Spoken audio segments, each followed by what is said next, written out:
Nós estamos estudando o Livro dos Espíritos nas questões vinculadas ao capítulo que fala do retorno à vida corporal. O Livro dos Espíritos tem 4 subdivisões. E na segunda subdivisão, que Kardec também chama de livro, o capítulo 7º fala do retorno à vida corpórea, que é a chamada reencarnação, quando nós voltamos num novo corpo. Isso começa lá na pergunta 330. O capítulo 7º do segundo livro, pergunta 330. Mas nós já andamos bastante, já andamos praticamente 40 perguntas. Estamos dentro deste capítulo, na parte que fala sobre a influência do organismo. O corpo físico influencia o espírito no processo reencarnatório, e Kardec, com a sua mente bastante inquieta e responsável por uma procura de informações bastante fecunda e bastante profunda, ele organiza o raciocínio, as questões que submete aos espíritos, de forma que todas estas facetas da questão espiritual possam ser abordadas. Então, a influência, e nós vamos ver aqui, a influência do organismo está marcada desde o seu início por essa distinção entre a alma e a matéria. Quando toma um corpo físico, a alma se identifica com a matéria, passa a ser matéria, e isso tudo Kardec vai destrinchando na medida em que os assuntos vão sendo encaminhados. Nós estamos agora, na semana passada nós vimos sobre o exercício das faculdades que o espírito possui. Nós temos como espírito várias faculdades, várias potencialidades que já amadurecemos em existências anteriores. E nós vimos que todas essas faculdades não se perdem. Nós vamos acumulando. Nós somos uma máquina de somar, vamos dizer assim. Na medida em que vamos melhorando, vamos somando coisas boas. Enquanto somos ignorantes, nós vamos somando coisas ruins. E essa somatória de coisas ruins vai produzindo efeitos ruins, para que este matemático primitivo que somos nós, percebamos que a soma de coisas negativas produz coisas negativas que não são boas. E paremos de somar menos. Vamos colocar assim, não é? Somar menos, somar coisas negativas. Passando a escolher outros caminhos, que são somatórias positivas. E isto vai acumulando-se em nós. O que nós já aprendemos, não perdemos. Esta é uma coisa que a maior parte das pessoas se esquece. Alguns costumam dizer assim, para que eu vou estudar de novo? Já aposentei. Se você aposentou e agora não faz mais nada porque já fez bastante, na verdade você não aposentou. Você está se matando, você se matou. Porque se a nossa característica básica na ciência humana nos qualifica como animais racionais,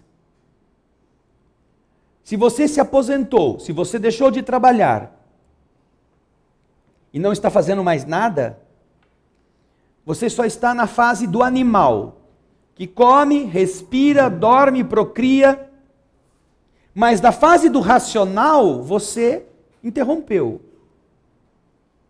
Você deixou de atuar como ser racional, que exercita o pensamento, que quer aprender, que quer saber por quê. Portanto, você pode pensar que está vivo, porque respira. Mas eu quero dizer a você que se você não aprende nada, você já é um defunto que anda. Só isso. Falta só enterrar. Porque praticamente é a mesma pessoa que se deu ao luxo de não querer mais crescer como ser racional. Se a característica do nosso estágio evolutivo é ser um animal racional e nós paramos de raciocinar, então nós retrogredimos. Progredimos para trás. Perdendo aquela característica bastante importante que nos diferencia. Chimpanzés fazem a mesma coisa. E às vezes fazem mais, até aprendem. No pouco que tem de raciocínio episódico, eles acumulam conhecimento. Agora, os espíritos nos alertam que isto não é por um defeito de fabricação. Tudo que nós aprendemos em uma encarnação se incorpora ao nosso ser, como espírito. Ah, pode ser que você não seja um Paganini. Quem foi Paganini?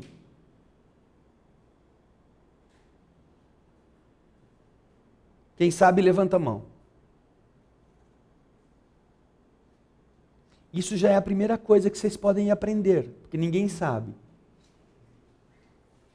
E se morrer amanhã, pelo menos morre racional, morre animal racional.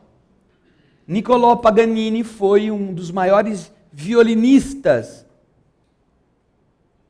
virtuosos do violino. Tão virtuoso, naqueles tempos em que ele viveu com Franz Liszt, que se apresentava com tal furor que as pessoas diziam que ele tinha parte com o demônio. Em um dos seus concertos, Paganini arrumou o seu violino de forma que enquanto ele tocava, algumas cordas começassem a quebrar. Então ele estava tocando como um alucinado, daqui a pouco se ouvia. Quantas cordas tem o violino? Quantas cordas? Quem sabe levanta a mão, além do Ortega. Quem sabe? Levanta a mão aí que o Berbigão tem que trabalhar, levanta a mão aí. Ninguém levanta a mão, ninguém sabe, mas uma coisa que vocês vão ter que aprender até amanhã, se chegar o dia da morte amanhã. Um violino tem 4 cordas. Tudo que um violino faz, ele é extraído, toda a sonoridade de 4 cordas. E então, Paganini está executando uma peça, e de repente estoura uma corda. Todo mundo, aquele auditório que tinha gente apinhado para ver esse furor do violino. E então as pessoas pensam que ele vai parar o concerto para botar mais uma corda. Mas ele não para de tocar. Continua tocando a mesma música em 3 cordas. Anda mais um pouquinho. Quebra a segunda corda. O violino fica só com metade das cordas. Aí o povo fica assim, nossa, agora ele para. E ele continua a tocar. E mais um pouquinho, quebra a terceira corda. Aí então, não tem jeito, né? Não tem jeito para quem não se chamava Paganini. E ele então continua a tocar em uma única corda. E isto foi um furor. Toca a música do seu concerto em apenas uma corda, que faz o papel das outras 3. Pode ser que você, numa vida, se resolver aprender a tocar violino, não se torne um Paganini. Como Paganini não se fez Paganini nessa única vida que viveu.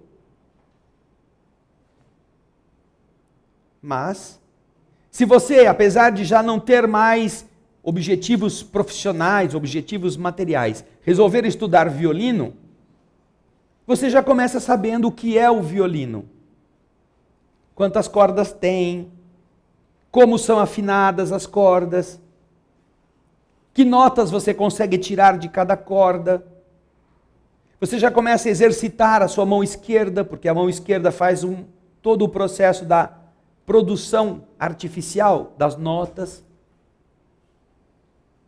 E você ainda vai parecer aquele pernilongo. Sabe aquele pernilongo que você está dormindo? E você tenta matá-lo com um tabefe à noite? Então, você mesmo que não seja um bom violinista, você começa já numa vida desafinação, mas começa a aprender o mecanismo. E depois, isso se incorpora a você. Noção de compasso, noção de sonoridade, andamento, ritmo, valores de notas, símbolos musicais, clave. As claves musicais que fundamentam o nome que as notas vão ter no pentagrama, você já vai saber. E quando desencarnar, isso já faz parte do seu conhecimento. Numa próxima existência, quando você renascer, você já vai ouvir o violino e vai falar, olha que som bonito. Meu Deus, onde que está tocando essa música? Porque você já conhece aquilo já não é estranho. E então, numa vida futura, você já tem vontade de, logo cedo, começar a praticar o violino. E assim com todos os saberes. Por isso é que nós vemos que, na realidade, o espírito é uma máquina de somar. Ainda que em uma única vida não consiga tudo. E aqueles que conseguem realce em determinadas áreas, não fizeram isso tudo nesta vida.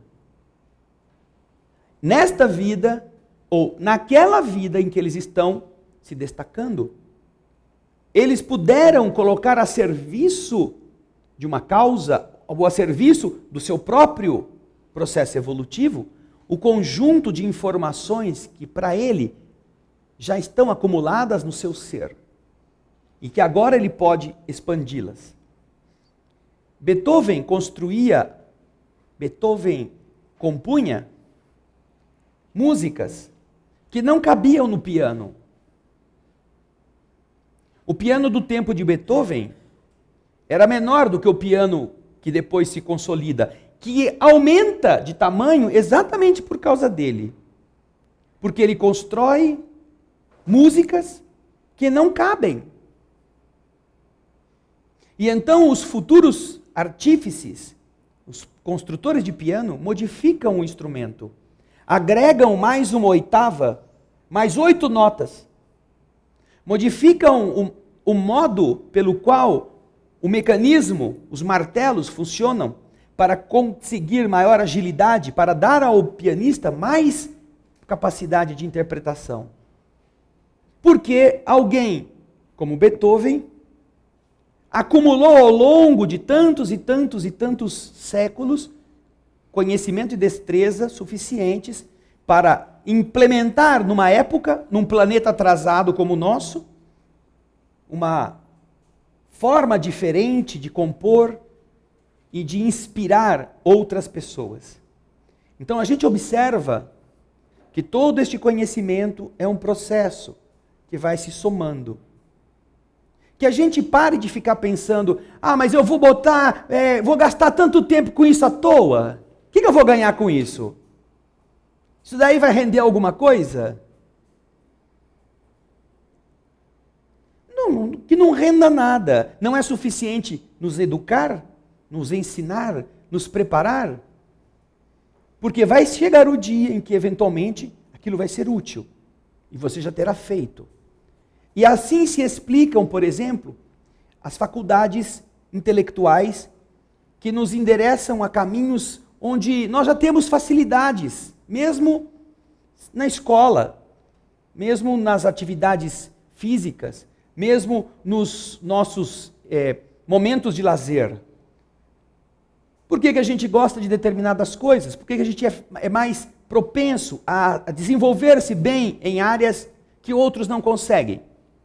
Porque nosso espírito já sabe. Já aprendeu boa parte daquele processo. A pergunta da semana passada, nós vimos se o livre-arbítrio das faculdades da alma está subordinado ao exercício dos órgãos, ao desenvolvimento dos órgãos. Esta influência do espírito sobre a matéria, ou da matéria sobre o espírito, pergunta Kardec se tem alguma ligação em relação ao que o espírito pode fazer, a faculdade que ele possa exercer utilizando aquele corpo. Depende do desenvolvimento dos órgãos, o livre exercício. E nós vimos na semana passada que os órgãos são instrumentos, como ele diz na resposta, das manifestações dessas faculdades. As faculdades estão na alma. Os órgãos instrumentalizam esse potencial. Essas manifestações se encontram, continuam os espíritos a responder à questão 369, que nós já estudamos aqui, se encontram subordinadas ao desenvolvimento e ao grau de perfeição desses mesmos órgãos. Da mesma forma que a boa qualidade de um trabalho depende da boa qualidade da ferramenta. É claro que a faculdade do ser humano precisa exteriorizar-se e, existindo o órgão, é a condição primeira, ela pode se dar. Mas não é só a existência do órgão que permite que essa faculdade seja exercitada. Porque a qualidade deste exercício também depende da qualidade do órgão que está à disposição da faculdade.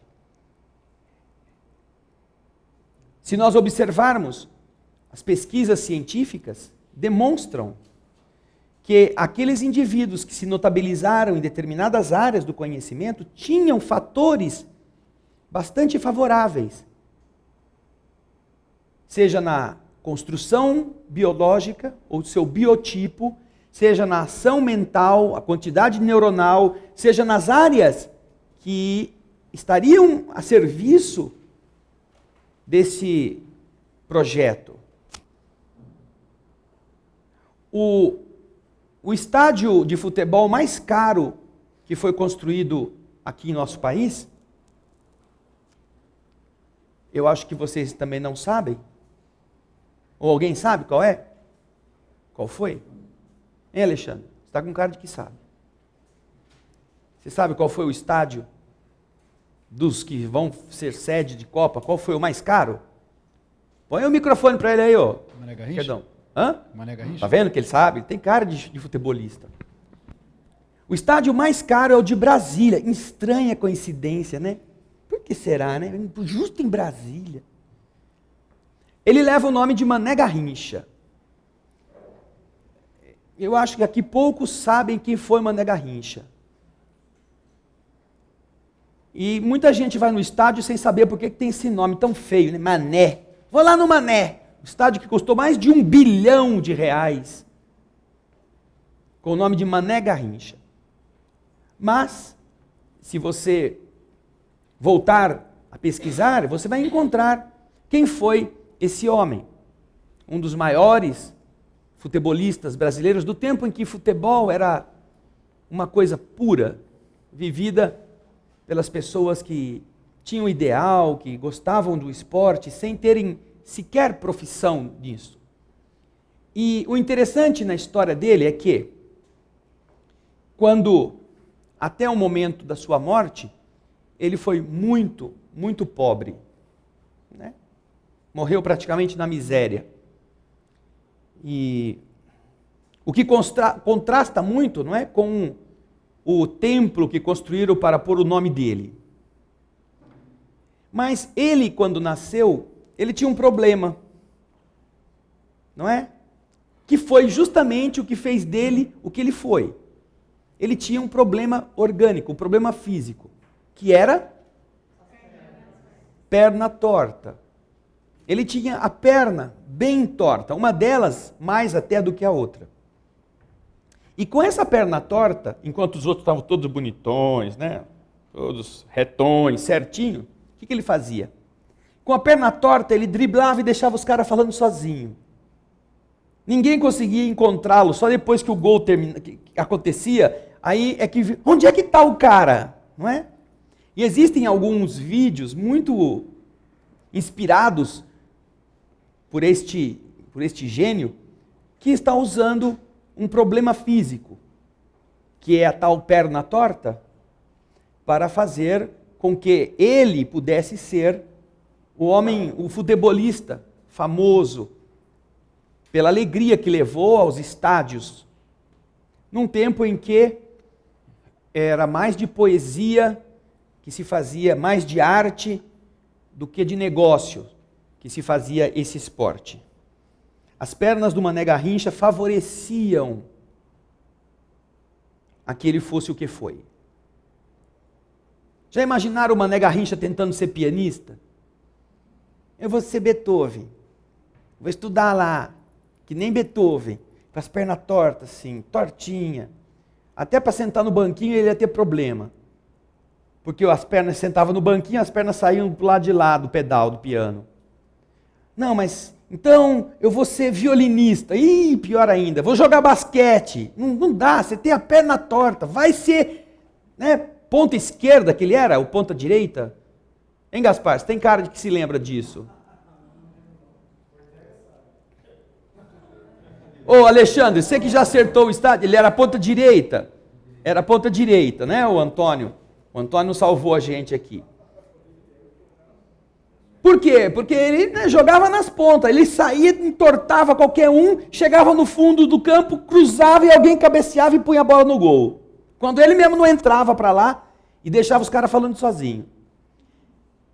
Para isso, ele teve que enfrentar uma dificuldade e disso extraiu algo que o seu espírito pôde contribuir. Então, é um pequeno exemplo de como estas coisas precisam ser desenvolvidas. E aquilo que num primeiro momento parece um problema, transforma-se pela inteligência de quem o está vivendo em um fator positivo. Agora, vamos dizer que ele fosse bailarino. Ia ter dificuldade. Porque com a função das pernas comprometida pela situação de tortura, de má formação, para alguém que precisa ter nas pernas uma perfeição e um movimento adequado, ele ia tropeçar, ia pisar em cima de qualquer um que aceitasse dançar com ele. Para ser bailarino não dava. Se ele precisasse disso para nascer e ser um bailarino famoso, ele ia perder essa encarnação. Por quê? Porque a faculdade precisa de um órgão que esteja correspondendo ao seu exercício. Já pensou um médico neurologista, um médico que vai operar o coração, um cardiologista, um médico que vai abrir uma pessoa e ver tudo funcionar e resolver os problemas lá? Já pensou um médico desse com o sistema nervoso em frangalhos, assim? Ele não pode ver sangue que ele treme.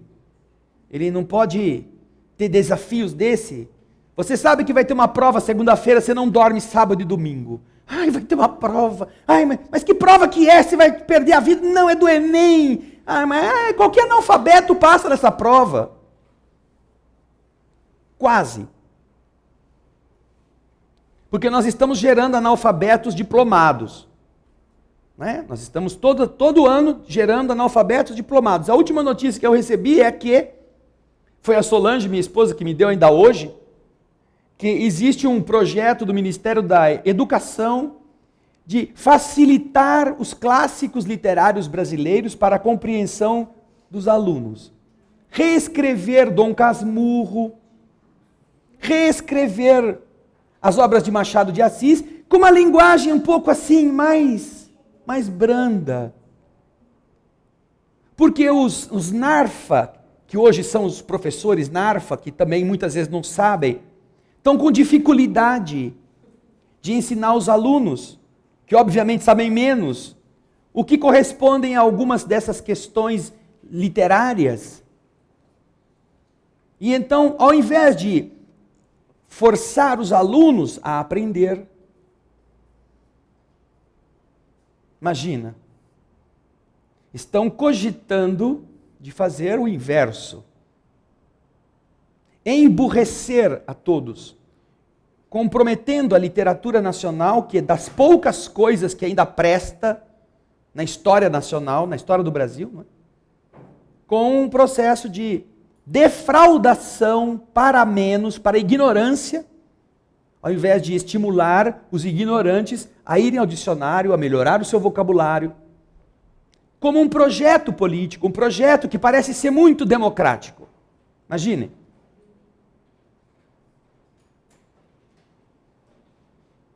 Daqui a pouco eles vão pegar compêndios de medicina e vão começar a rebatizar, porque tem uns órgãos com os nomes meio estranhos, né?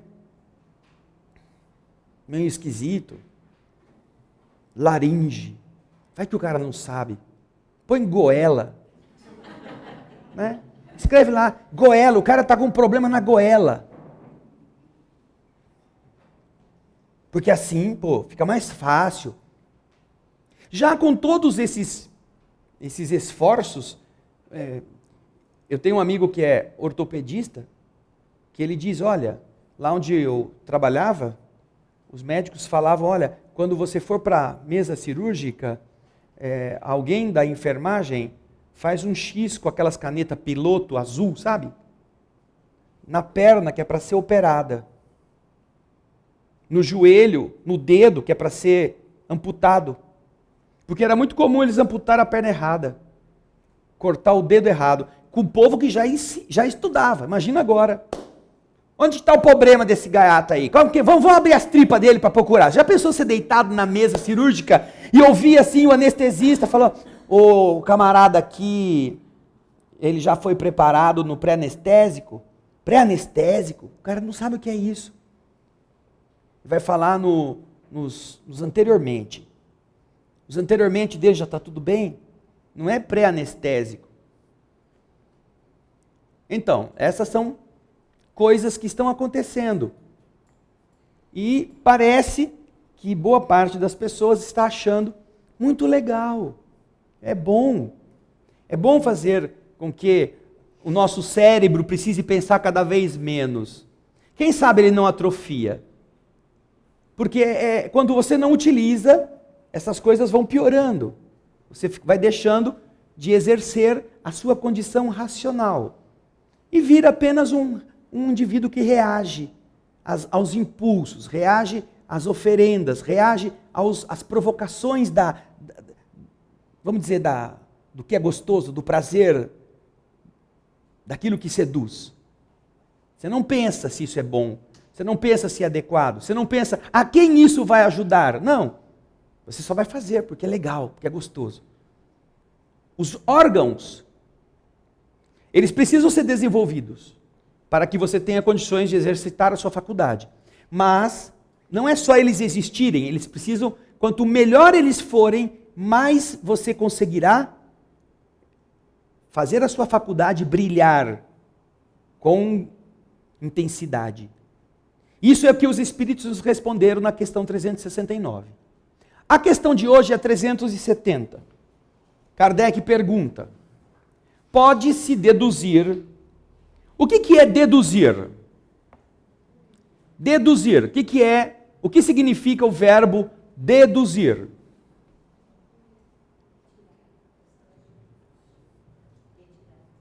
O que é induzir?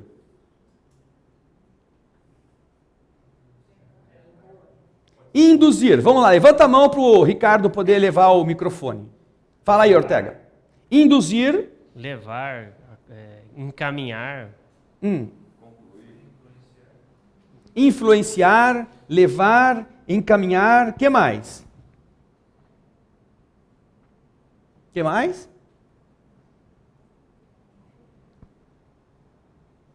Quem mais se candidata?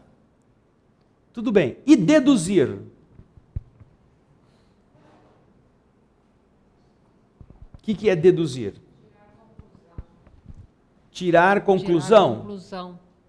Conclusão do quê? De alguma coisa que alguém colocou para que essa pessoa deduza, né? então eu vou deduzir que essa camisa é um número X. Sim. E você vai deduzir isso utilizando-se de informações anteriores. Oi? Informações anteriores que você pôde perceber, Perfeito. não é? Dedução e indução são dois métodos do conhecimento. Se nós voltarmos na história, nós vamos encontrar um período da ação da inteligência que estava marcado pelas verdades reveladas, as verdades divinas. O mundo ideal, o mundo de Platão, ele traz a noção de que existe um mundo perfeito e dali todas as coisas derivam. E isto gerou no raciocínio da humanidade, neste período, Platão é discípulo de Sócrates. Sócrates morre mais ou menos no ano 400. Nós estamos lembrando que Platão viveu mais ou menos na mesma época de Sócrates. Aliás, Platão, e é uma coisa que as pessoas também não têm contato, apesar de podermos, Platão escreve, e é Platão que conta a vida de Sócrates. Da mesma forma que os discípulos escreveram sobre Jesus, Sócrates não escreveu nada sobre sua vida. Quem fala de Sócrates é o grupo que esteve com ele, entre eles Platão. E Platão tem um diálogo, ou uma das obras de Platão, que é fundamental para quem quer compreender o humanismo e como Sócrates se apresentava diante das pessoas. Este texto se chama Apologia de Sócrates. A Apologia de Sócrates é escrita por Platão, segundo o que se consta, por ter ele assistido o processo que envolveu a condenação de Sócrates. E ele então coloca como Sócrates defendeu-se das acusações que lhe foram imputadas.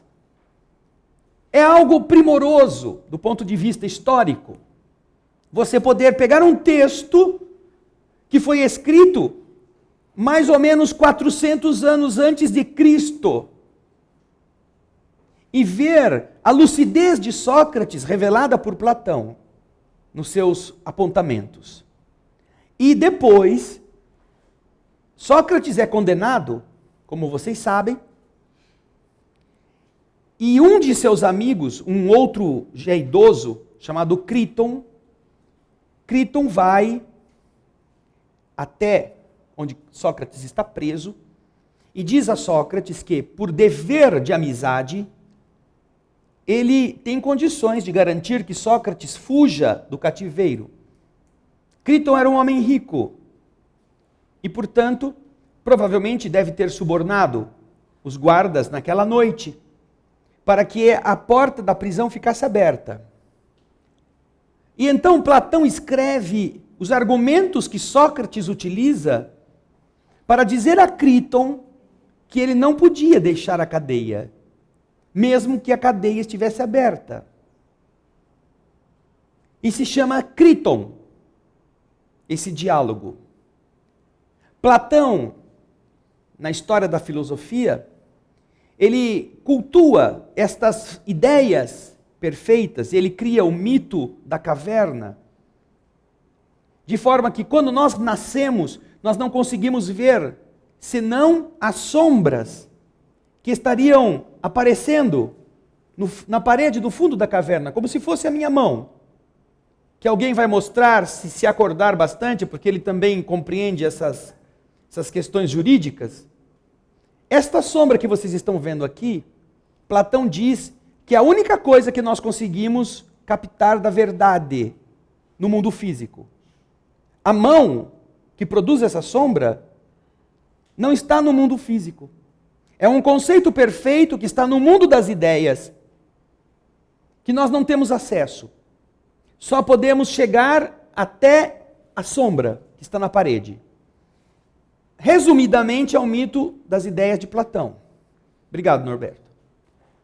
Essa construção nos dá então uma coisa interessante. Platão, ele cria um processo de trazer do mundo perfeito para o mundo físico aquilo que nós podemos conhecer. A cadeira que você está sentado, a cadeira que nos sustenta o peso, ela é a expressão imperfeita do conceito de cadeira, o conceito puro de cadeira que está no mundo ideal. Nós não conseguimos chegar a esse conceito. Nós temos que nos satisfazer com o que materialmente nós aprendemos que é uma cadeira. Nós não temos como chegar lá no conceito básico. Então o que acontece? Com a morte de Alexandre da Macedônia, Platão, Aristóteles, que eram contemporâneos, apesar de Aristóteles ser mais jovem, eles já estavam em posições diferentes, porque eles têm visões diferentes do mundo. Aristóteles foge para o norte da África, porque todos os amigos de Alexandre da Macedônia são perseguidos com a morte de Alexandre Magno. E Aristóteles, o outro filósofo, ele era preceptor, ele foi professor de Alexandre, e ele era abastecido por informações, por animais, por minerais que Alexandre encontrava nos mundos novos que ele estava desbravando. Ele mandava tudo para que o seu professor estudasse. A diferença básica é de método. Deduzir é vir do geral para o particular. Deduzir.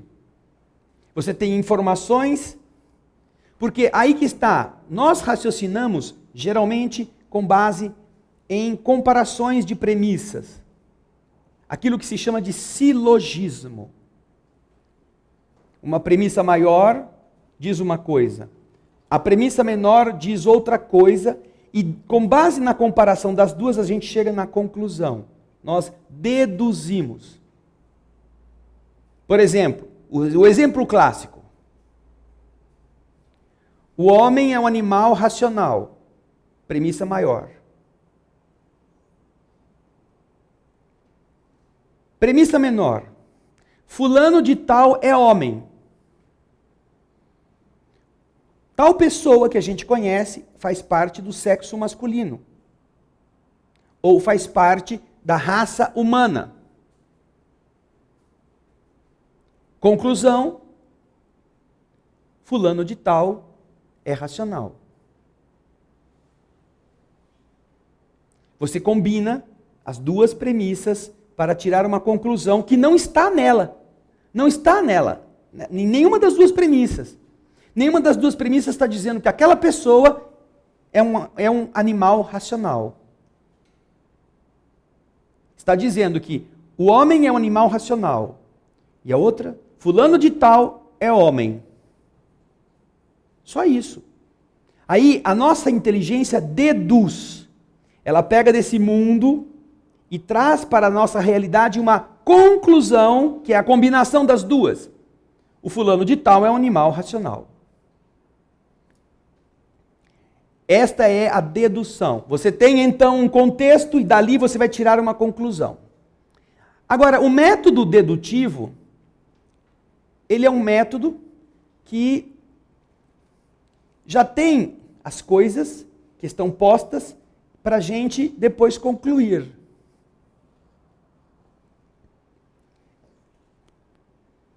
Platão, quando funda o raciocínio desta forma, o que ele produz? Ele produz um ambiente adequado para a igreja, que veio depois. Usar o platonismo como base das verdades reveladas. Deus disse, a palavra divina é maior do que todas as nossas. Deus é o Criador, criou todas as coisas. Fulano é coisa, logo, Deus criou fulano. Quando você tem um raciocínio baseado neste tipo de combinação de premissas, a palavra de Deus é absoluta. A Bíblia é a palavra de Deus. Logo, a Bíblia é absoluta. Este raciocínio fez com que as pessoas que iam nessas religiões engolissem a Bíblia sem qualquer direito de poder contestar o que estava escrito ali. Uma vez que se aceitasse que a Bíblia era a palavra de Deus, questionar a Bíblia era questionar Deus. E era heresia. E condenava a pessoa ao quê? Muitos de vocês passaram por isso. Não se lembram de um calorzinho subindo assim? Todos os que eram considerados hereges, eles eram perseguidos em diversas épocas, por diversos tipos de perseguição. Entre eles, a fogueira, o esticamento dos membros, aquelas coisas, aquelas torturas. Por quê? Por causa de um raciocínio deste tipo.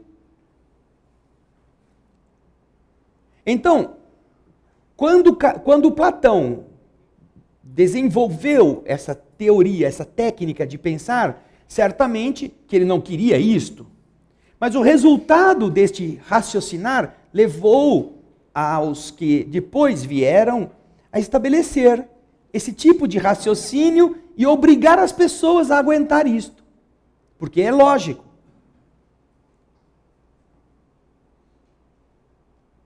Nós vemos nas Escrituras muitas passagens que foram interpretadas literalmente. Por que a Terra era o centro do universo?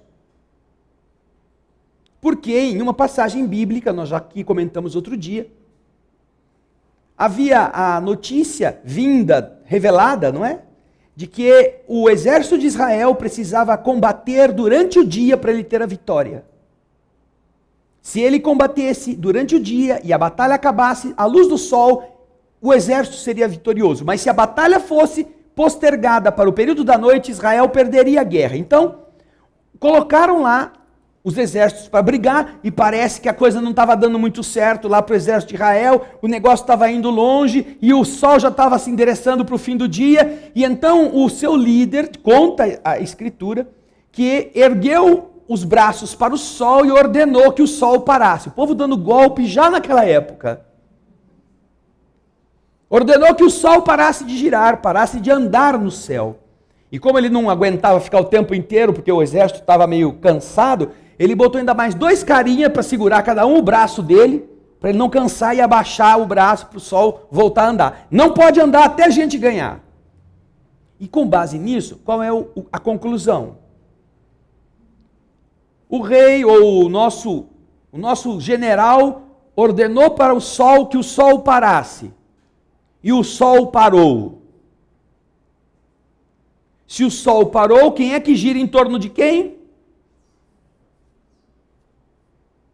O sol gira em torno da Terra.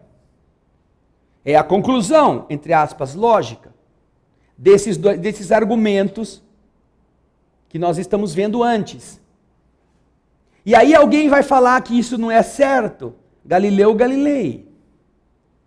Antes dele tem outro que também é perseguido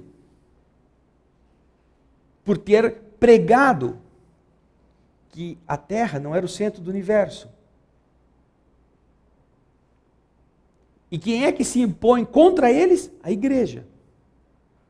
Porque isso era uma afronta ao conhecimento seguro que eles tinham. Método dedutivo. Diferente é o método que Aristóteles usava. Aristóteles usava o chamado método indutivo. Método indutivo é diferente, é o oposto. Ele sai do particular e vai para o geral. Então ele estuda cada caso, cada circunstância. E da comparação, ele extrai a norma geral. Então, por exemplo, ele estuda conceitos de cadeira. Aristóteles tem inúmeros tratados que ele escreveu do estudo das nuvens, das plantas, Aristóteles foi o responsável pela denominação científica de um besouro, no seu tempo, de estudar os besouros e fazer a comparação de famílias e estabelecer nomes científicos. Aristóteles já tinha noção de como deve ser construído um nome científico, que é a família, o tronco principal e a diferença específica. Se você observar, todos os nomes científicos são compostos dessa forma. Homo, que é a família a que pertencemos, dos hominídeos. E qual é a diferença específica? Sapiens. Que de todos os hominídeos, só este pensa. Então, para o discernir Homo sapiens, é um nome científico de todas aquelas pessoas que estão inseridas na família hominídea e que pensam. Um orangotango, ele não pode estar na família Homo sapiens, ou na definição Homo sapiens. Ele pode estar na hominídea, mas não na sapiens. E isso ele fez como? Observando, extraindo conclusões da comparação, que é o método chamado indutivo. Ele sai do particular e chega na lei principal, na lei geral que vale para todo aquele conjunto, para todo aquele contexto. Kardec pergunta na questão 370. Pode-se deduzir. Deduzir então vem do quê? Essa dedução vai ser feita com base no quê? Hein? Vamos lá, levanta a mão aí. Ô Ricardo, pega o microfone. Isso. Deduzir. Kardec, quando fala deduzir, ele está se referindo ao quê? Vamos lá. Levanta a mão quem pode dar uma opinião. Aí, Felipe. Acho que ele está falando concluir a partir da observação de... Do quê? Da pergunta específica aqui? Kardec fala, pode-se deduzir. Deduzir quer dizer, ele está se baseando em alguma coisa. Porque a dedução pressupõe que já foram informadas certas coisas. É ou não é? Ou não? Ele está perguntando sobre a influência dos órgãos. Não é? Então, por aquilo que os espíritos responderam, nós podemos deduzir da influência dos órgãos uma relação entre o desenvolvimento dos órgãos cerebrais e o desenvolvimento das faculdades morais e intelectuais? Ou seja, há uma relação entre o desenvolvimento dos órgãos cerebrais e o desenvolvimento das faculdades morais e intelectuais? Ele quer saber se essa conclusão é válida. Por aquilo que os espíritos disseram antes, premissas maiores e menores, podemos chegar nessa conclusão? Esse é um processo dedutivo. Por isso que ele usa essa palavra. É algo que se baseia em informações já oferecidas antes. Ou seja, há na influência dos órgãos uma relação entre o desenvolvimento dos órgãos cerebrais e o desenvolvimento das faculdades morais e intelectuais. O cérebro desenvolvido permite que haja um desenvolvimento das faculdades morais e intelectuais?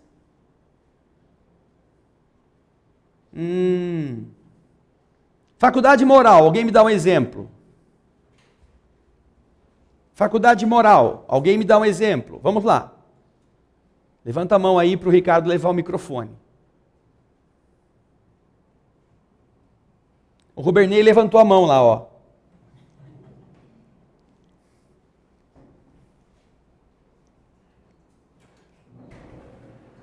Vai lá, Rubernei. Um exemplo de faculdade moral, Vander. Uma honestidade pode ser. Honestidade. Outro exemplo de faculdade moral. Quem eu vou escolher que levantou a mão agora? A Patrícia, ali, ó. Vai lá, Patrícia. Um outro exemplo de faculdade moral. Virtudes. Um exemplo. Respeito. Respeito. Honestidade. Honestidade, ele já falou. O caráter não é uma faculdade. O caráter é uma das dimensões do ser. Porque pode ser um caráter bom ou um caráter mau. mau caráter ou bom caráter? Ricardo, você mesmo. Um exemplo de faculdade moral.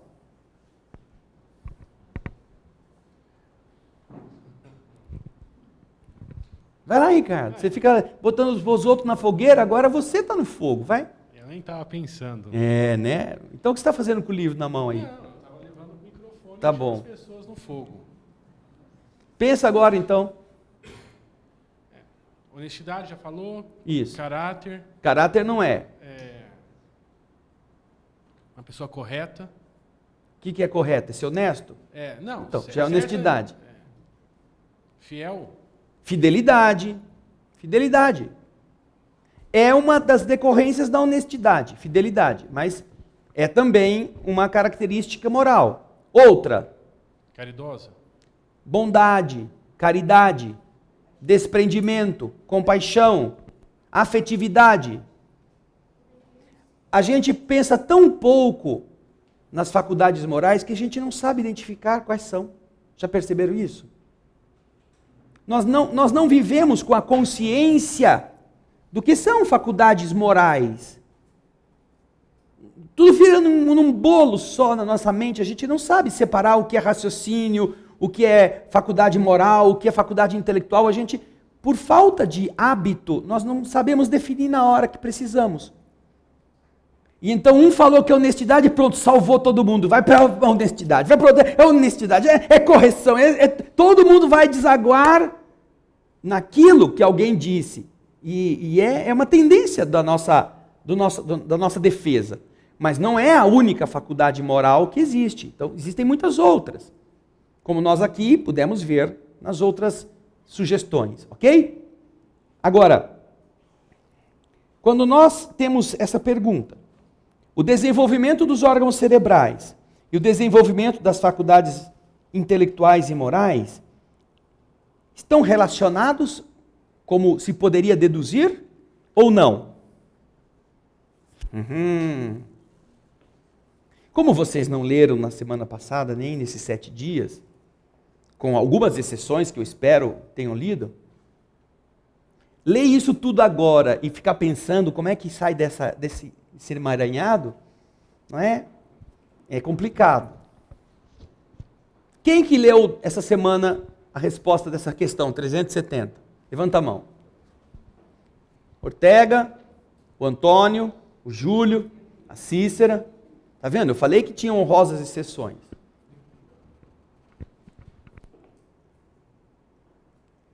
Vamos, antes de colocar vocês que foram honestos na situação difícil de vocês terem que responder, não porque vocês não saibam, mas porque nós não queremos que vocês se sintam apenados por terem estudado, por terem lido, ao contrário. Vamos raciocinar juntos em relação a isto. Ele está falando, desenvolver o órgão cerebral e o desenvolver da faculdade moral é uma consequência. Você fica mais inteligente ou fica mais com o cérebro melhor aparelhado, então você vai ter mais moral? Sim ou não? Não necessariamente. Seja o intelecto, seja a moral, não estão em uma condição de dependência do desenvolvimento do cérebro. Não é o cérebro que dá estas faculdades. É o que os espíritos estão dizendo. Existem pessoas que têm um cérebro fulgurante e que não têm valores. Não são honestos. Não são verdadeiros. Não são limpos. Não são corretos. Apesar de terem o cérebro desenvolvido. Então, o que os espíritos respondem nessa primeira resposta, porque são duas, são perguntas combinadas aqui, eles dizem assim, não confundais o efeito com a causa. O espírito tem sempre as faculdades que lhe são próprias. Essas seriam causa ou efeito? Faculdades do espírito. São causa ou efeito? Causa. As faculdades pertencem ao espírito como causa. Não são os órgãos que dão a faculdade. mas as faculdades que conduzem ao desenvolvimento dos órgãos. São esses potenciais que conduzem ao desenvolvimento dos órgãos. Olha que interessante. Ele cita aqui uma expressão que eu também fiquei pensando a respeito. Ele fala órgãos cerebrais.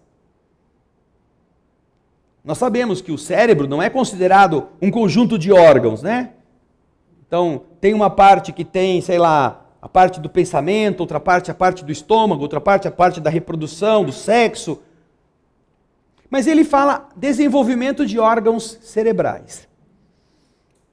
E há na história da medicina um fato muito interessante. Quando os homens estavam ainda sem conhecer nada do avanço do funcionamento do cérebro, um pesquisador chamado Paul Broca, quem já ouviu falar dele? Isso. Quem tem ações ou a ligação com a área da medicina sabe quem foi Paul Broca. Um médico que estava operando um indivíduo doente com algum problema cerebral. E ao fazê-lo, abrindo o cérebro, numa época em que não se conhecia nada do que era o cérebro, a não ser aquilo que se rudimentarmente poderia se pesquisar, porque, na verdade, olha como nós somos interessantes, né? Nós temos uma mente que não conhece o que ela é, não sabe como ela funciona. E ao mesmo tempo, o seu pensamento permite que você possa estudar o pensamento, ou o órgão do pensamento, o órgão que materializa o pensamento. Ele te dá a ferramenta para você estudar a ele mesmo que você não saiba o que ele é. E então ele está dissecando, está abrindo a caixa craniana e ele vai indo com relação ao que ele está buscando, com todo o cuidado. E eu acho que isso também não é muito conhecido. O cérebro, a parte aqui da nossa a caixa craniana, a parte interna, você não precisa ser anestesiado, porque não existem terminais nervosos que produzam dor na massa encefálica. Então as pessoas que são submetidas a cirurgias nessa região não precisam estar dormindo. Não precisam estar apagadas. A não ser por uma questão de, modernamente falando, de dar à pessoa uma tranquilidade, né? Para ela não ficar ali, estão abrindo a minha cabeça, eu não sei o que vai sair de lá de dentro. Então ela fica nervosa, aumenta a pressão, aquela coisa toda. Então, às vezes, faz-se a sedação. Mas, no caso de Paul Broca, o paciente estava acordado, estava sendo operado. E ele chega em um determinado momento com o bisturi, que ao tocar o centro do cérebro, ele produz uma reação que, se não me engano, o paciente começa a cantar sozinho. Começa a falar, ou porque ele não tinha condições de falar, porque o tumor já tinha tomado conta, alguma coisa nesse sentido. E então, ele teria parado a cirurgia e teria dito: aqui é onde o homem fala. Algo assim. Aqui é onde o homem fala. E ele fazia esse teste. Colocava e a reação era esta. Então ele descobriu, essa história que eu estou contando é para ilustrar isto. Ele descobriu que o cérebro tinha compartimentos destinados a identificar e a estimular as funções. Primeiro você imaginava que o cérebro era um amontoado de coisa que fazia tudo ao mesmo tempo. Mas graças à pesquisa de Paul Broca, ele percebeu que existe uma área do cérebro destinada à fala, uma área do cérebro destinada a receber o impulso visual, uma área do cérebro destinada ao equilíbrio. Então existem compartimentos no cérebro onde essas informações são processadas ali, como se fosse um centro, como se fosse um órgão que cuidasse daquilo que o órgão físico vai ter que fazer.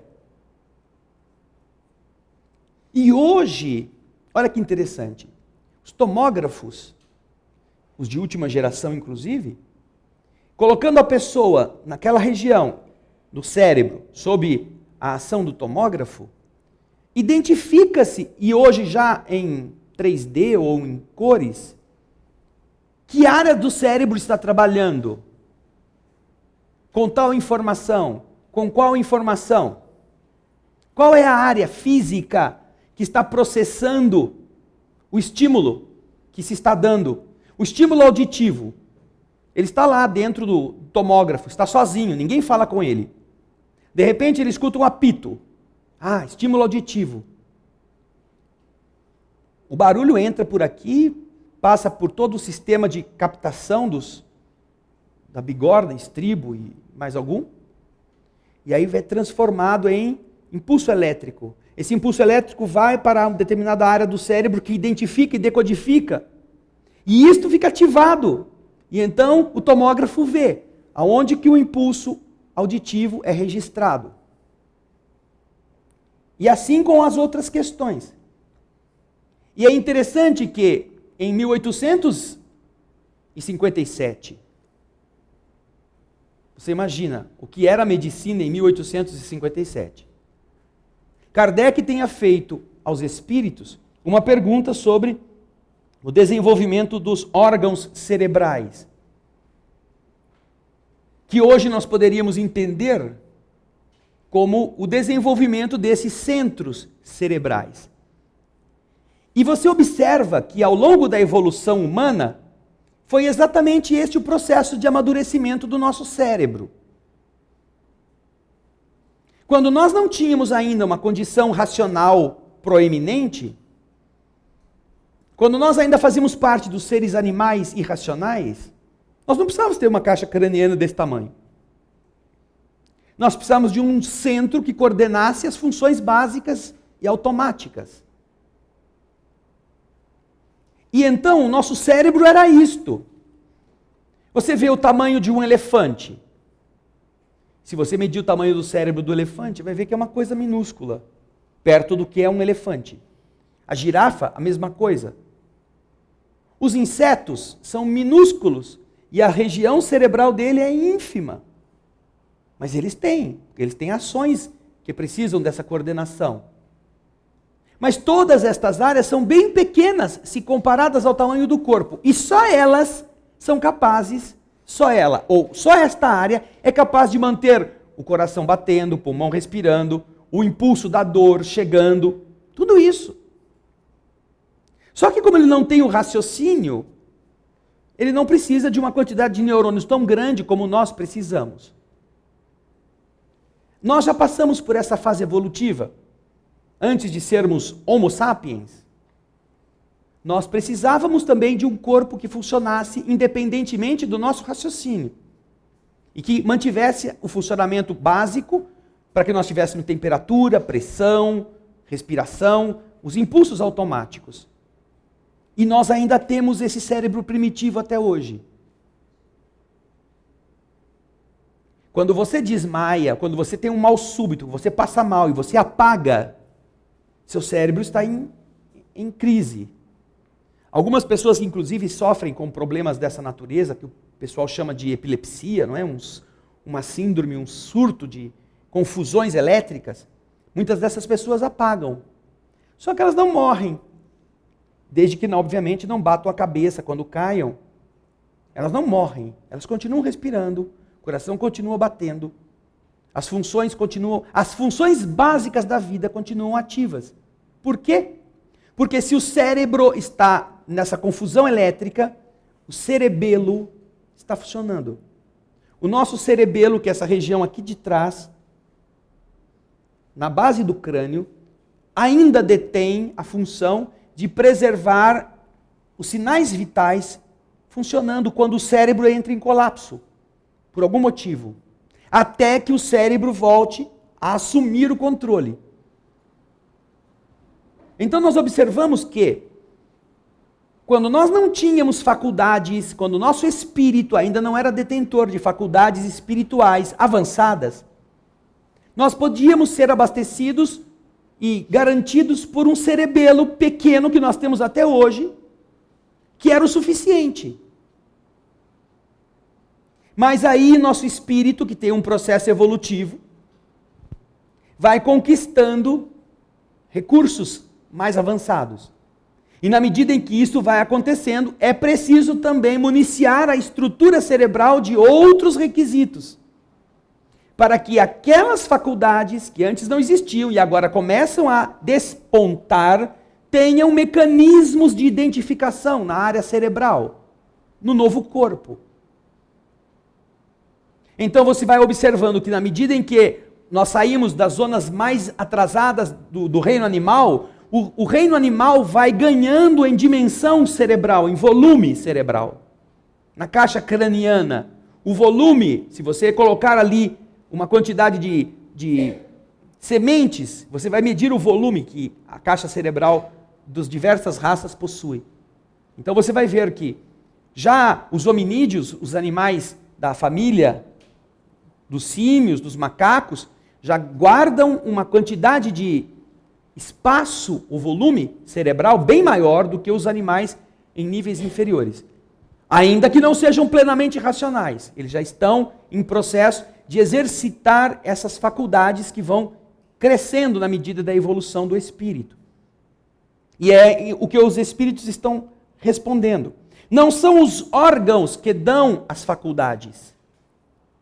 São as faculdades que conduzem o desenvolvimento dos órgãos. As faculdades conduzem o desenvolvimento dos órgãos. Recentemente, nós fizemos aqui um convite a vocês que assistissem um programa na internet. Na internet não, na TV a cabo. A Ciência da Alma. Lembram disto? Dos que estão aqui, quem conseguiu assistir? Levanta a mão. 1, 2, 3, 4, 5, 6, 7, 8. Aqueles que não conseguiram assistir, procurem na internet, vocês vão ficar muito surpresos com o conteúdo deste programa. É um programa feito e transmitido pelo Discovery Science. Não é feito por espíritas. É feito por cientistas. E esse programa tem várias abordagens, todas elas bastante neutras. Porque não é aquele negócio, o cara fala, traz um cientista que é a favor da reencarnação, depois põe o padre Quevedo para falar, isso não existe. Não tem essa coisa. Eles apresentam os fatos que a ciência está pesquisando. E um desses fatos é interessante, por quê? Porque ele mostra uma coisa muito legal. Colocam uma pessoa que não tem função cerebral, porque está em um estado de animação suspensa, o chamado estado de coma, não tem funcionamento de várias partes do cérebro. Primeiro colocam uma pessoa normal num tomógrafo. E essa pessoa é colocada sob esta cúpula do tomógrafo e, naturalmente, os eletrodos indicam o funcionamento do seu cérebro lá no monitor, que está fora. E então, em determinado momento, quando ele está neutro, quando não está tendo nenhuma função cerebral, alguém sugere à pessoa que pense num jogo de tênis. Ele jogando tênis. E ao mentalizar, ele jogando tênis, pegando a bolinha, a raquete, numa quadra, o seu cérebro começa a ativar-se na área respectiva. Uma pessoa normal. A mente, ele não está jogando tênis, vejam só. Ele só está imaginando o jogo, e ele está participando desse jogo. E então o tomógrafo registra e ilumina a área do cérebro onde isto está acontecendo. Qual é a sede da informação? Aí, depois de fazerem isso, eles tiram a pessoa e colocam no mesmo tomógrafo uma pessoa que não tem ação cerebral, que está apagada, vamos dizer assim. Está em estado de coma ou não atende a reflexos, você aperta, você belisca, essa pessoa não reage. Colocam essa pessoa deitada na mesma cama do tomógrafo. Ligam o aparelho, colocam na mesma área cerebral para que ele veja no monitor, o médico, o cientista, o que está acontecendo. Aí, alguém vai e fala para a pessoa que não escuta, porque não tem a função auditiva. Pense que você está jogando tênis.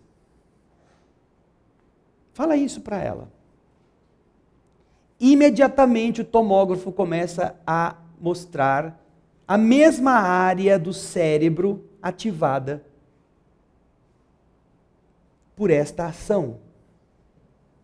Alguém ativa no cérebro, mesmo que ele esteja impossibilitado de se fazer perceber, porque o órgão está com algum problema, o cérebro está com alguma doença, algum defeito, o tomógrafo registra que a mesma área da pessoa sadia é ativada, no caso da pessoa inconsciente, pela sugestão que ela ouviu, ou alguma coisa fora dela ouviu, para que ela imagine que está jogando tênis. E o cérebro funciona como se ela estivesse ouvindo pelo ouvido, como o cérebro de uma pessoa normal. E eles estão exatamente falando a esse respeito, por quê?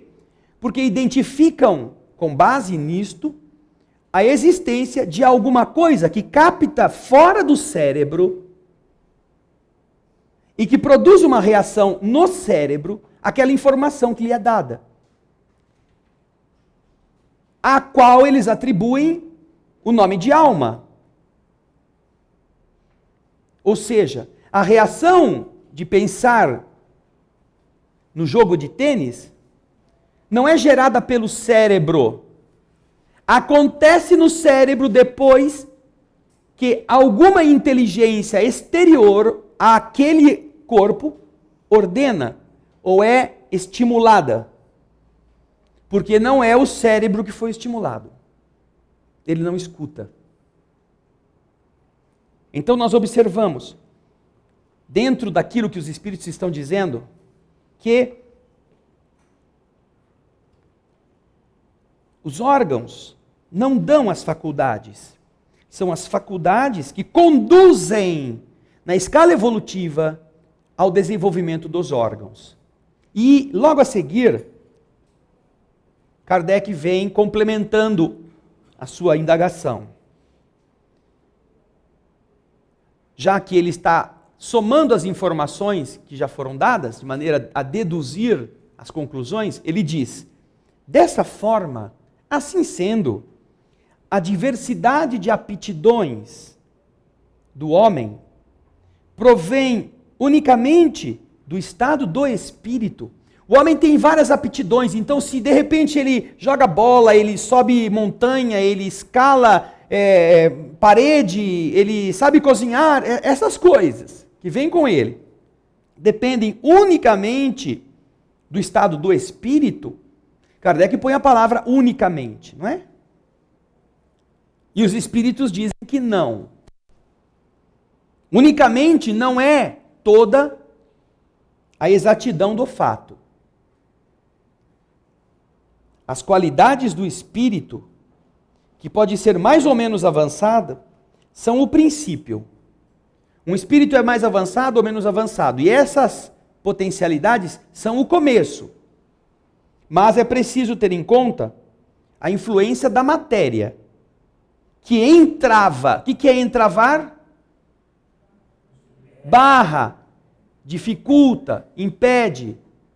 Entrava mais ou menos o exercício dessas faculdades.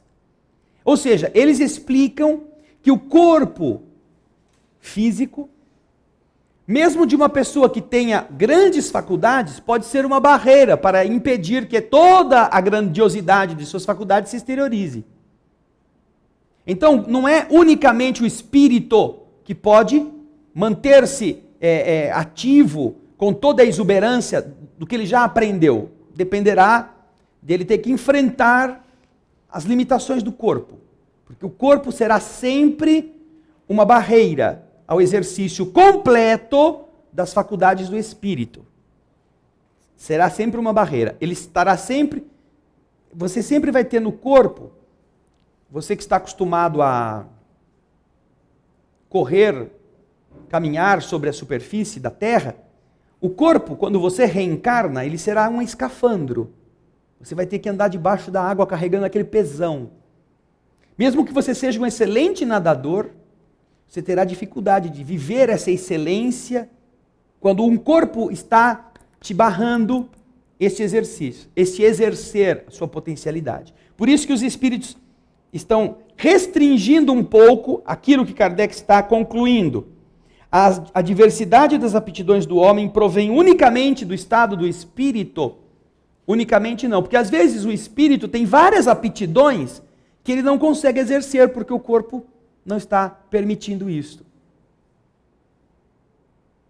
O corpo está barrando este processo. Ele não tem o órgão adequado ou a mente não está suficientemente tocada naquela área para que ele desenvolva isso. Os cientistas que quando examinaram o cérebro de Albert Einstein, quando Einstein morreu, eles retiram o cérebro de Einstein. Eles não enterram Einstein como cérebro. Eles vão fazer um estudo. Por que Einstein tinha uma capacidade tão grande de conclusão, de aferir a realidade, além do que uma pessoa mesmo bem capacitada, como eram muitos cientistas. Boa parte das experiências que Einstein fez, não dava para fazer em laboratório. Não existia aparelhagem, não existia condições técnicas e físicas para fazer essa experiência. Então, como é que Einstein fazia experiência? Dentro da cabeça. Einstein bolava experiências na sua mente. E eram experiências assim, puxa, que sacada que esse cara teve. Para estudar a velocidade da luz, ele imagina a seguinte experiência. Imaginem um trem andando à velocidade quase da luz. Porque ele mesmo afirma que nós não conseguiríamos andar além da velocidade da luz. Mas imaginem um trem que está andando quase à velocidade da luz. Nesse trem há duas pessoas. Cada uma tem uma lanterna. A lanterna produz o quê? Luz. Imagina o trem está andando numa velocidade quase da luz. Uma pessoa está sentada em um vagão, e vocês sabem que antigamente os trens, você podia sentar de frente ou de costa, não é? Você mudava o banco, né? E você mudava a posição. Às vezes você queria sentar em 4, não era como hoje que é tudo fixo, todo mundo olhando para lá. Você mudava o banco assim, o banco fazia assim, e o encosto ia para o outro lado, e aí sentava os 4, os 2 de frente, 2 a 2. Então, você imagina um sentado com uma lanterna, acende a lanterna. Acende a lanterna na direção do movimento do trem. A lanterna tem a luz, que tem uma velocidade. O trem está a uma velocidade quase igual à da luz, indo naquela direção. E o contrário, tem um outro passageiro que está sentado no banco, na posição oposta, que também tem uma lanterna. E que aí acende a lanterna na direção oposta ao movimento do trem. A luz sai a 300 mil quilômetros por segundo da lanterna. E o trem está andando a 299 mil quilômetros por segundo no sentido oposto. Como que se vai explicar? Será que a lanterna do primeiro, a luz vai sair bem devagarzinho, quase não vai sair? Porque se a luz anda numa velocidade que o trem está quase atingindo, a luz não sairia da lanterna, porque não teria força para caminhar. E no outro caso, o segundo, ao acender a lanterna, a luz duplicaria a velocidade, porque ela sai a 300 mil e o trem está se afastando a 299 mil quilômetros por segundo. Ela vai então sair a uma velocidade de quase 600 mil quilômetros por segundo. Como é que ele podia fazer uma experiência dessa no laboratório? De tudo que tem essa experiência aí, a única coisa que tinha era trem e lanterna. Faltava o resto. Mas ele fazia tudo dentro da sua cabeça. E isto, as pessoas se impressionavam. De onde ele tirava as conclusões de como que ele poderia teorizar sem ter a mão na massa. Então pegaram o cérebro dele e submeteram ao estudo. Descobriram que o cérebro de Einstein tinha uma quantidade de neurônios muito maior do que o cérebro comum. Apesar de ser um cérebro igual ao de todo mundo, no que diz respeito às suas funções. Mas a quantidade de neurônios estava ali em um número muito maior. Então, nós observamos que a matéria de que foi feito a ferramenta do pensamento em Einstein estava favorecendo essa velocidade. E é o que os espíritos estão dizendo. Nem sempre as aptidões da alma podem ser exteriorizadas plenamente. Porque geralmente a matéria é um obstáculo que diminui. E esse é o nosso caso.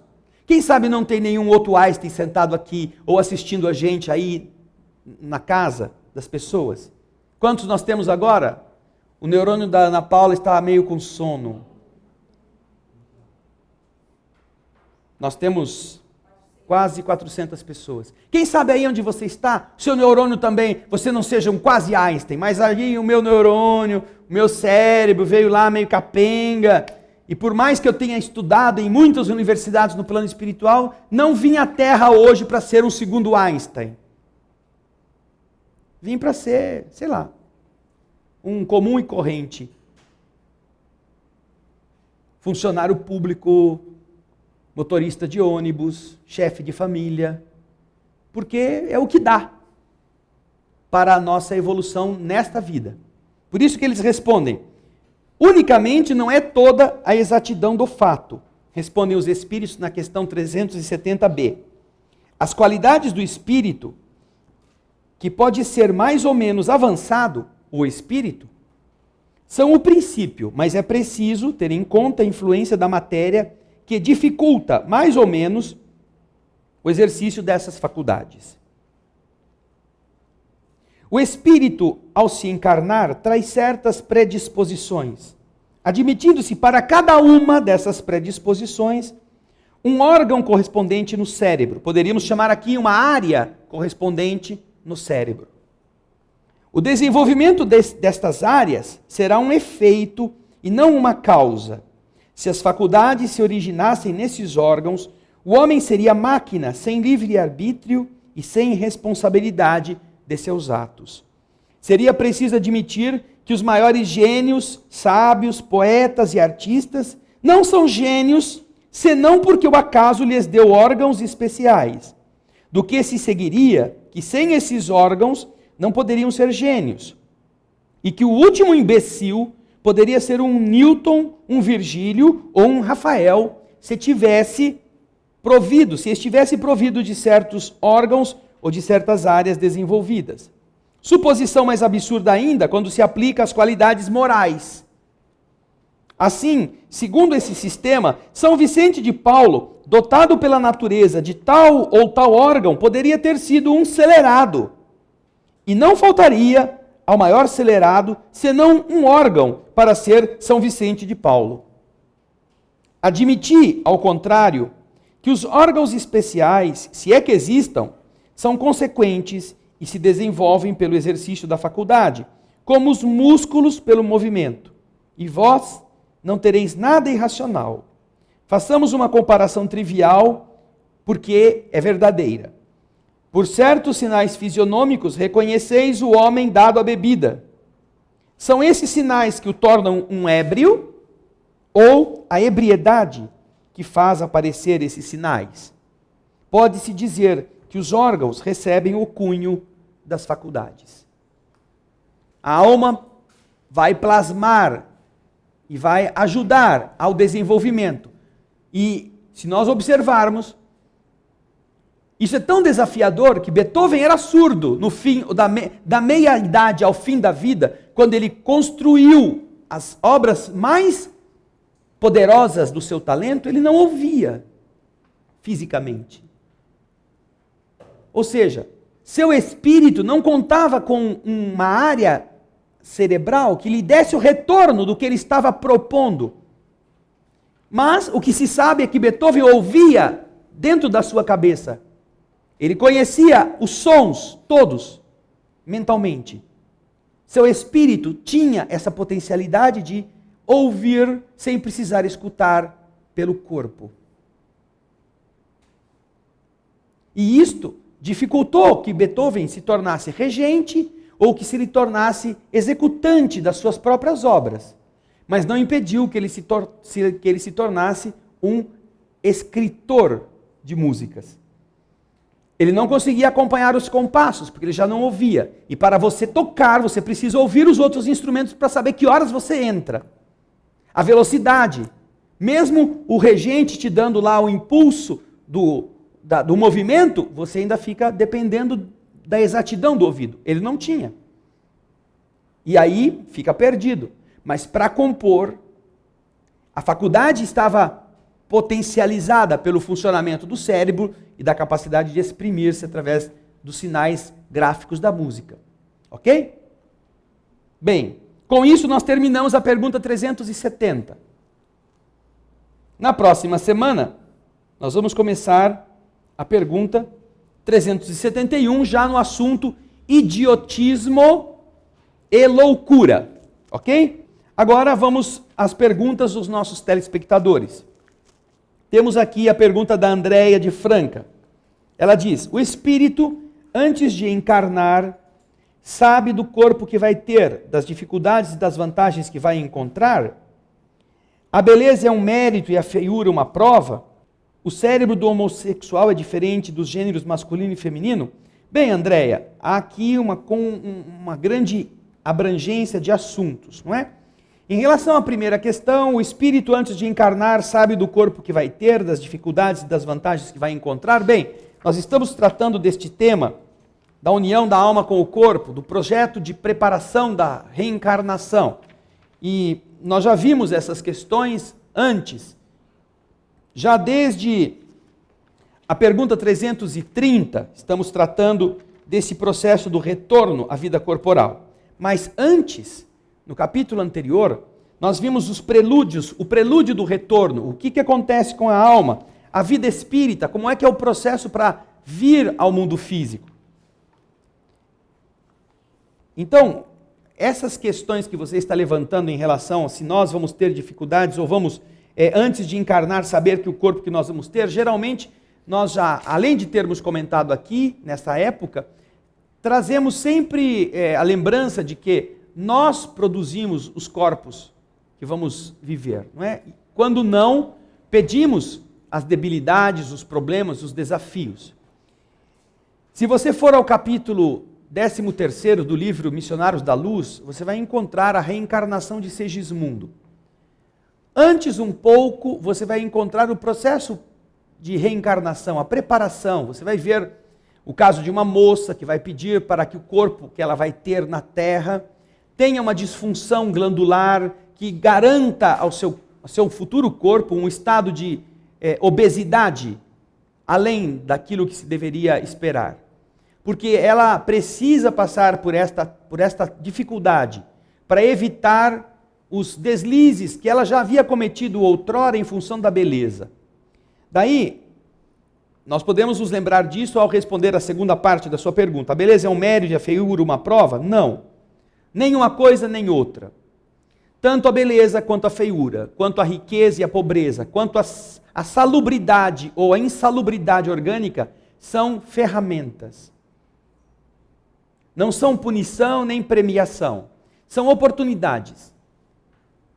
A cultura e a ignorância cultural são outros fatores que possibilitam ao espírito desenvolver-se. Nós falhamos como feios e falhamos mais ainda como bonitos. Muitos falham como pobres porque querem ficar ricos a qualquer preço, inclusive a desonestidade. E muitos falham como ricos, que ao invés de entenderem que a riqueza não é deles, está nas mãos deles por um tempo, pensam que são donos do mundo e que podem fazer o que quiserem. E se responsabilizarão por todos os mau usos que fizerem das vantagens da matéria. Então, não há na doutrina espírita qualquer relação entre beleza e feiura com mérito e demérito. Aliás, nós encontramos muitas circunstâncias em que os espíritos que vão renascer pedem coisas difíceis, pedem provas e testes que sejam bastante ásperos, para que eles não fraquejem. Inclusive no próprio livro Nosso Lar, nós encontramos nos processos de preparação do renascimento de Dona Laura e do senhor Ricardo, quando eles estão numa reunião familiar, nós vemos essa conversa. Ela pede que ela não tenha facilidades no mundo, que ela possa renascer e possa passar por dificuldades que venham a cauterizar as velhas feridas dos erros já praticados. Nós vivemos em uma sociedade que cultua desvalores,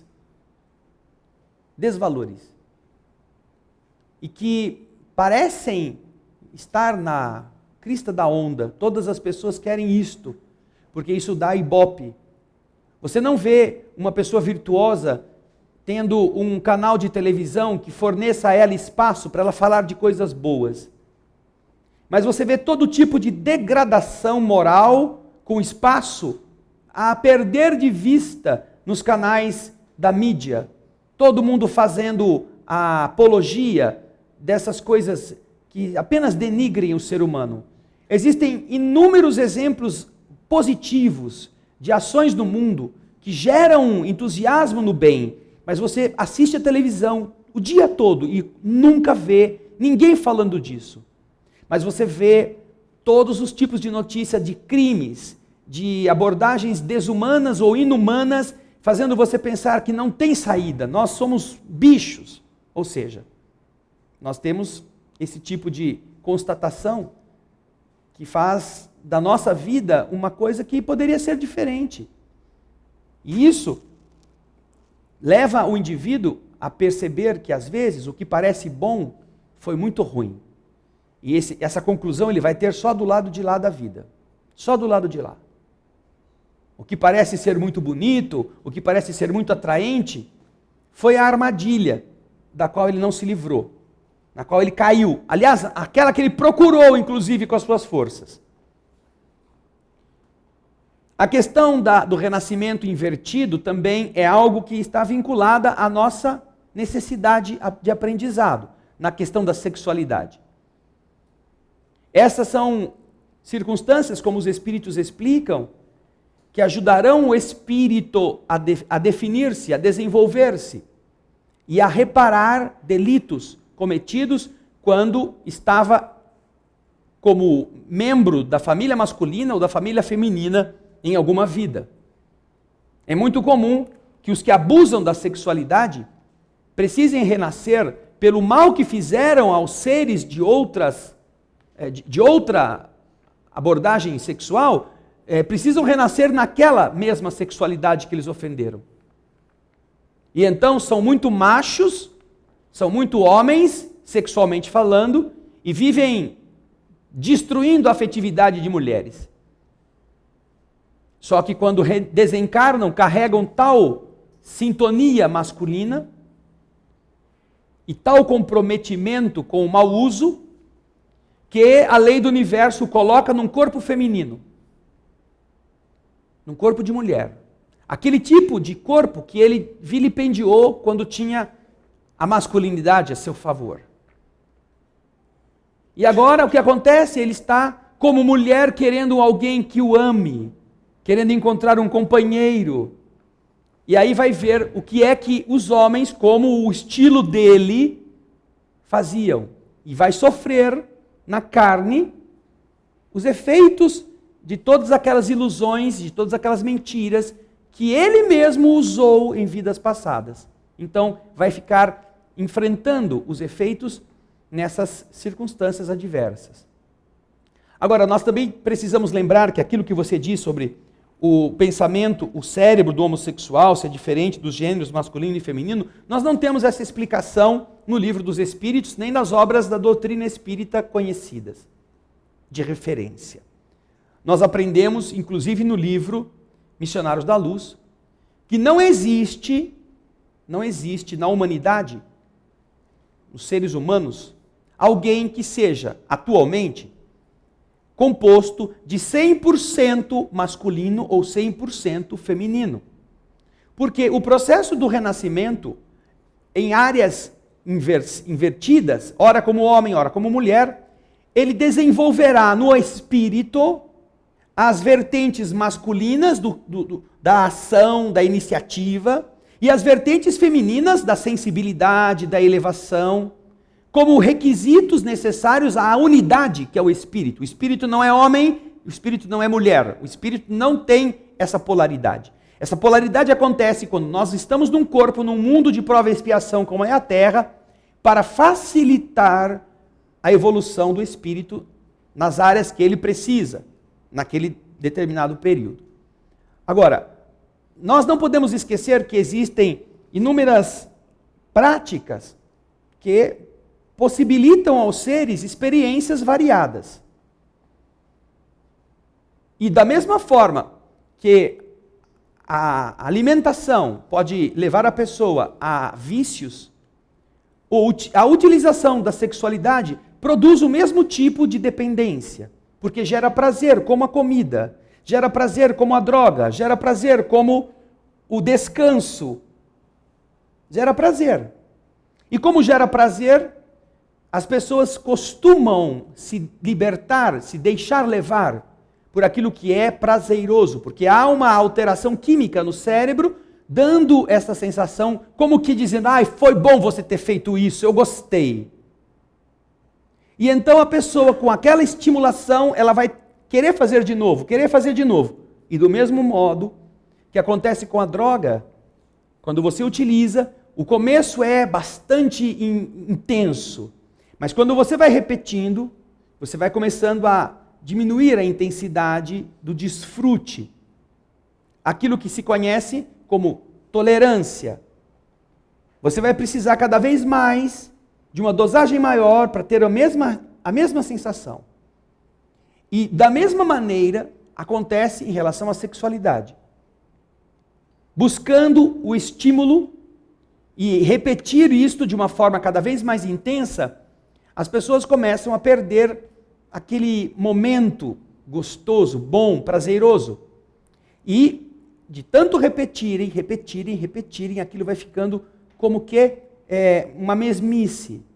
Daí então, alguns que não têm a capacidade de se conter, começam a buscar novidades, fazer coisas diferentes. Porque como o drogado que vai injetar uma droga mais forte, como o guloso que vai querer comer uma comida totalmente diferente, essa pessoa vai querer uma experiência na área da sexualidade que também seja emocionante, novidade. E então ela incorpora mais uma pessoa no relacionamento, coloca uma pessoa da mesma área, do mesmo sexo que ela, para tornar a coisa mais emocionante. E então isto vai num crescendo, levando a pessoa a viciar-se também nessas experiências. Nós não estamos citando aqui afetividade, porque a afetividade é diferente da sexualidade. O amor pode existir entre pessoas do mesmo sexo. Duas pessoas do mesmo sexo podem ter afeto e exprimir isto. Nós estamos falando da viciação produzida pela sexualidade, mal administrada. Esta viciação, que leva muitas pessoas a uma situação, às vezes, até na homossexualidade, promíscua, inclusive, é um problema que nós observamos em muitas pessoas.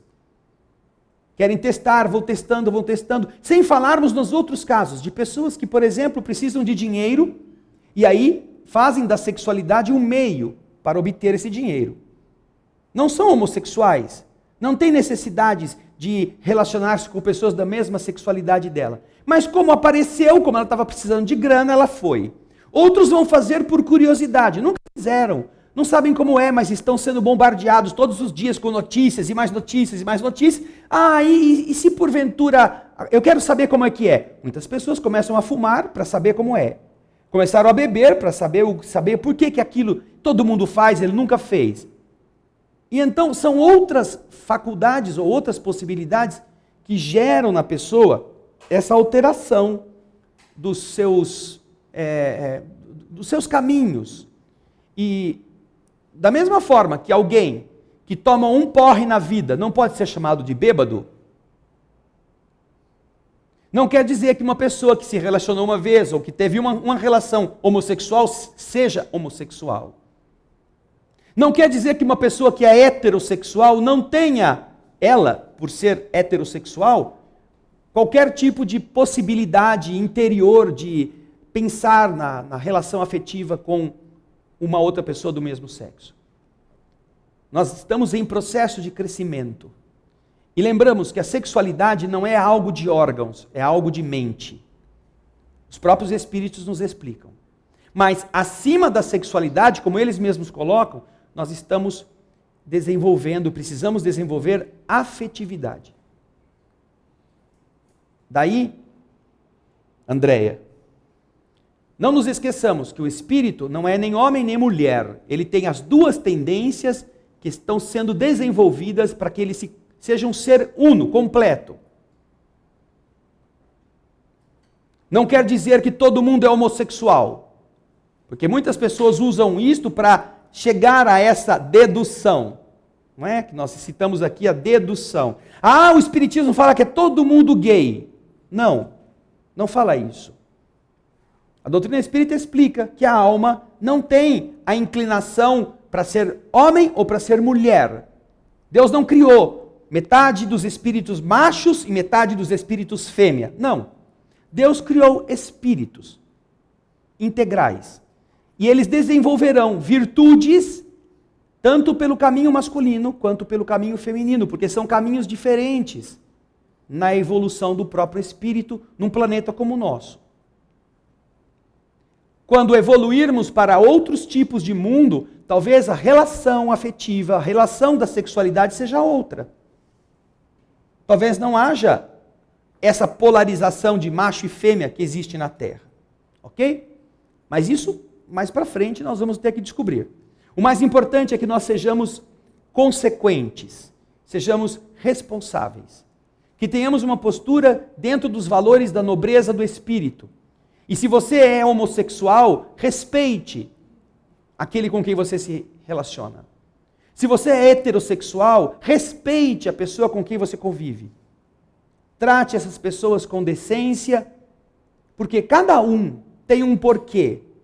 E cada um precisará dar conta daquilo que fez em relação às pessoas com quem esteve. Não importa se do mesmo sexo ou de outro sexo. O espírito será responsável pela promiscuidade ou pela honradez com que ele tenha se relacionado. E aí então nós deixamos uma reflexão para encerrar o estudo de hoje. Será que aos olhos de Deus, aos olhos das leis do universo, um heterossexual depravado vale mais do que um homossexual que seja respeitador, que seja correto, que ame a pessoa com quem convive? Será que a justiça do universo coloca, com este tipo de separação, tão somente, um que se manteve na heterossexualidade que era a sua natureza, desrespeitando o seu semelhante, na condição de eleito para o paraíso, e os outros que eventualmente foram humanos, respeitadores, sinceros, afetivos com aquele com quem conviveu, esse vai para o inferno? Será que esse não é um raciocínio muito parecido com a Terra é o centro do universo? Só porque isso estava escrito lá na Bíblia?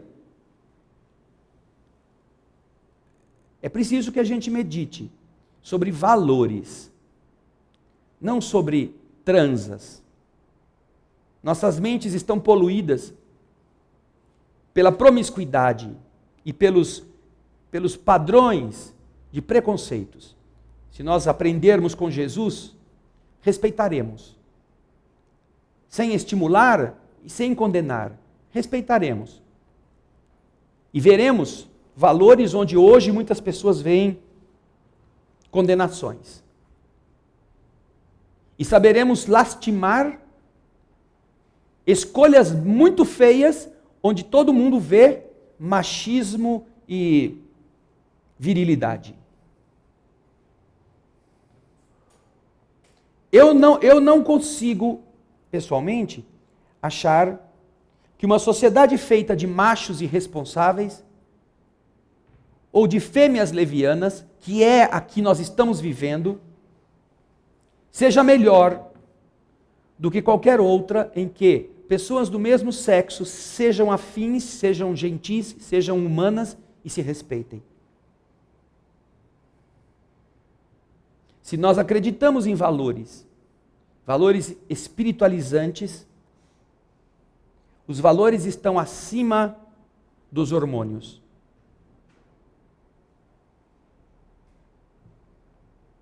Agora, seja para quem é heterossexual e responsável, seja para quem é homossexual assumido, não importa. Todas as nossas escolhas têm consequências. Todas. O que nós escolhemos, nós teremos que enfrentar do lado de lá da vida. Por isso é que a doutrina espírita não diz o que você deve fazer. Ela conta para nós o que acontece. E quem decide, arca com as consequências. Obrigado, Andréia. Nós não temos mais tempo para responder a questão da Eduarda, que nos escreveu também. Tem mais alguma, Ana Paula? Isso. Na próxima semana, Eduarda, nós te convidamos a voltar aqui para que nós possamos também responder a sua questão, ok? Nós vamos então agora fechar os olhos.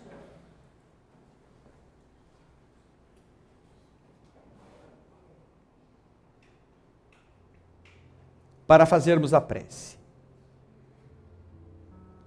Obrigado, Senhor, por aquilo que o Teu amor nos oferece no entendimento destas leis. Que nós saibamos meditar, coisa que às vezes não estamos acostumados a fazer, com base em conceitos, com base na observação das leis, com base na comparação das leis universais e das nossas tendências e exigências no mundo material. Que nós possamos ter alegria de ver irmãos em todas as partes.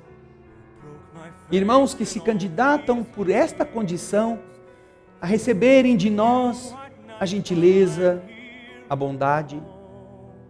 Irmãos que muitas vezes não nos pedem isto, às vezes nos ofendem, às vezes nos atacam, mas nenhum deles, Senhor, é estranho ou não é capaz de avaliar um gesto de carinho que receba. Obrigado por nos ajudar a entender que através dos ensinamentos que você nos deixou, que nós chegamos aonde os outros se escondem, deles mesmos. É através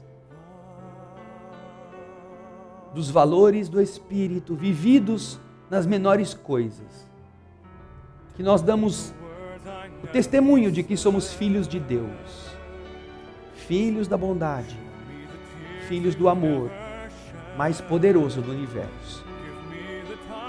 E que esse amor não seja uma palavra em nossos lábios, não seja um ato do sexo em nossos leitos, não seja um negócio nos cartórios